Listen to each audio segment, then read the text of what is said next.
This particular tale has nothing at all to do with the mill.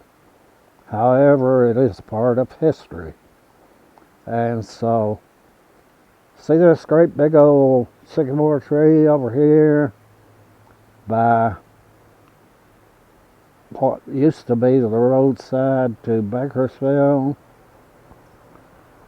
That tree, when I was a teenager, was a huge tree, and still is, and it's fairly healthy, but it's 200 or 300 years old. Now, okay, we used to have a barbed wire fence attached to that tree, and another tree up here, and a post or two, just to keep the cattle and the horses away from the mill. Well, one day my father, Marv, was grinding corn inside the mill here, and I was in there helping out, and he said, "Jack, that fence out there, that barbed wire fence attached to the sycamore tree is falling down. You take a hammer and some staples out there and fix it." So I did. I took a hammer and the staples out there, and I was working on it, and almost had it done. And Daddy come out to see how I was doing. Well, he came out there and he says, "Looks like a pretty good job." So he just remarked, said, "Do you know Daniel Boone peed on this tree back in the 1700s?" Says, and being a teenager, I didn't much care where Daniel Boone peed, so I didn't pay much attention to it. But anyway, I come to find out later on that it's probably true, because Grandpa Dave had passed that information on to Daddy, and Great-Grandpa Reuben had passed the information on to David. So, now, the story behind Daniel Boone, well, actually, the way I followed up on this, there was a fellow one day on a tour here, and he says, "Is it okay if I go out there and pee behind that sycamore tree?" I said, "Sure." And that brought back all the memories about what Daddy had said about Daniel Boone. So, anyway, one day, I had finished up grinding corn here in the mill, and I went to see my friend, the late Jack English, who lived up on Staggerweed, close to Brewster Range, and Jack was a really, really good genealogist. If you told him your last name, he could tell you where in Europe or wherever you came from. So anyway, I was curious as to who the first settler was here on Caney Creek.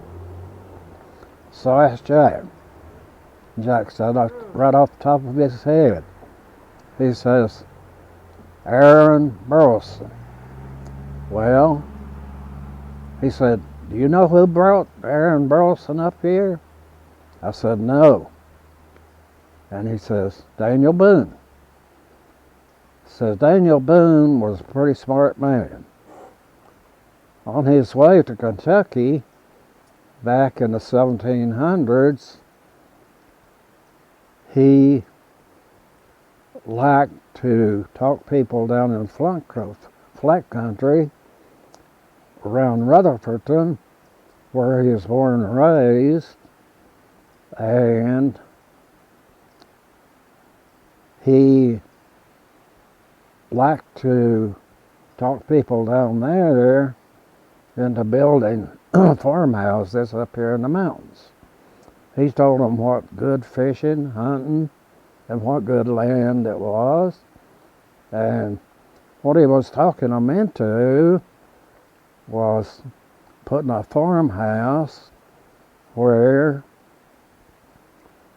would be one horseback ride a day for Daniel Boone on the way to Kentucky. Well, okay, so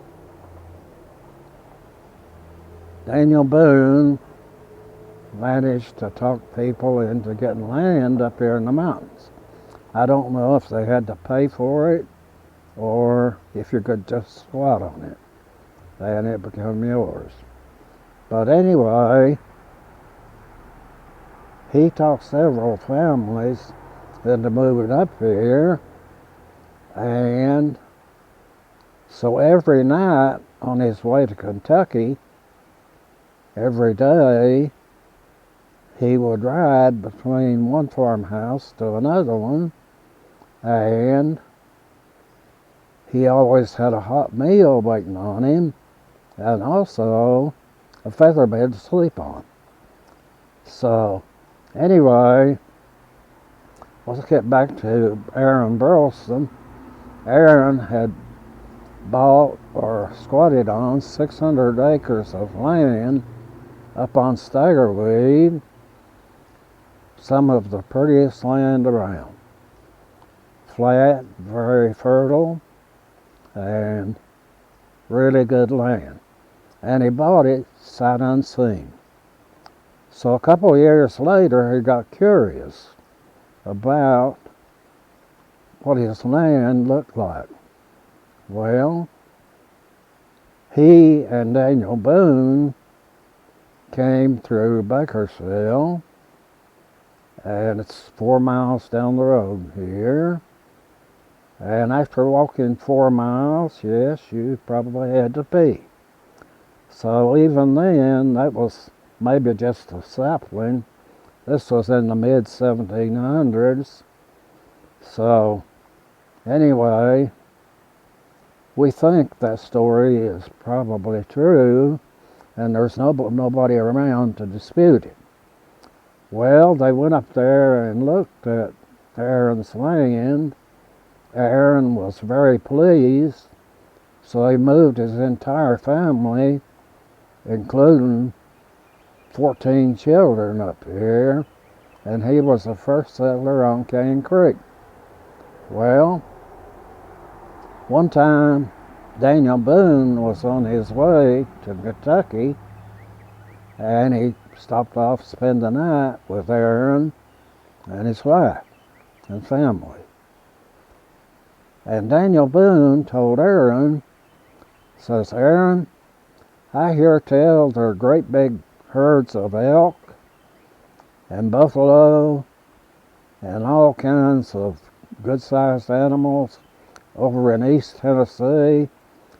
Why don't we get a couple of pack mules and go over there and get us a whole bunch of elk hides and buffalo hides and take them down to Morganton and sell them and make us a bunch of money.